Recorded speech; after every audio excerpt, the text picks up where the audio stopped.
So Zan was interrupted there. But okay, moving on. You see.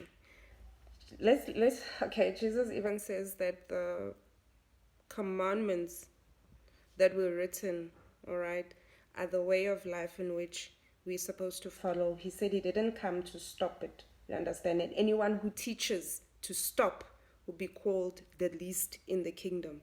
Okay. So we need to kind of understand that this here is a black man's story. It's a black man's book. We need to understand it not with the colonized and Western mindset. We need to understand this book from who we are. Okay. Let me talk about Jesus. Okay. Njengoba ethi we must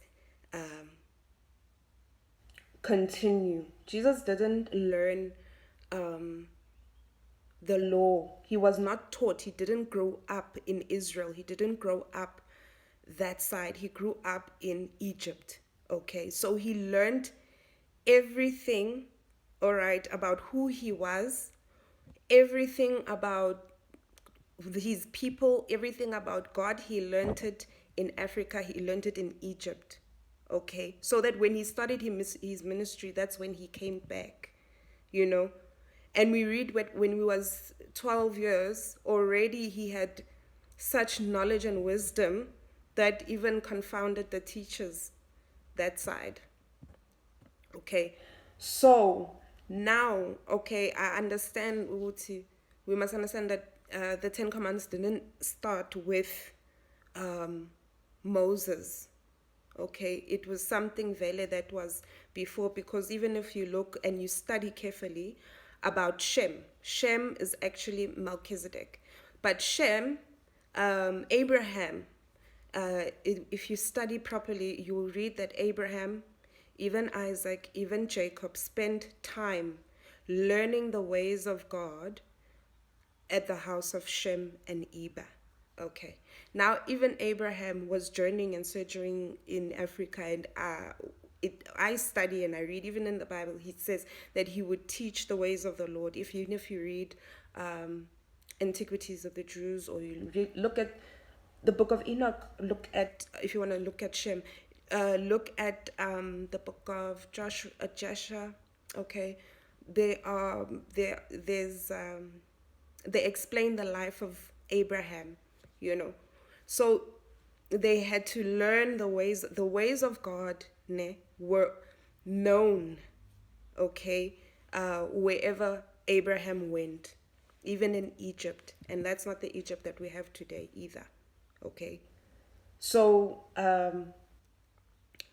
Jesus going to Egypt, where his forefather had been, to learn who he was and to learn who his people were, so that when he came back to start ministry, he said, I have come unto the lost sheep of Israel.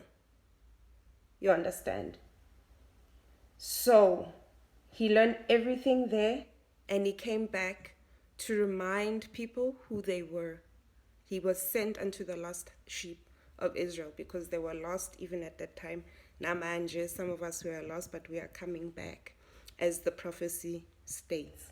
We are. So, African spirituality, I think it's time that we actually take this book seriously.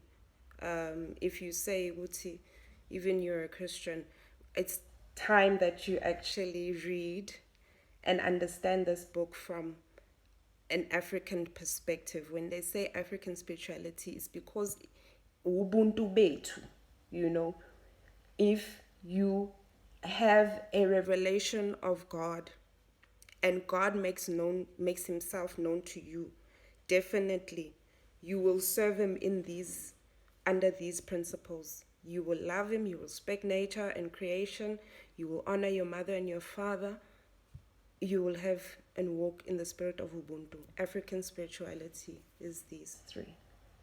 Okay. Yeah, you can't separate the African from spirituality.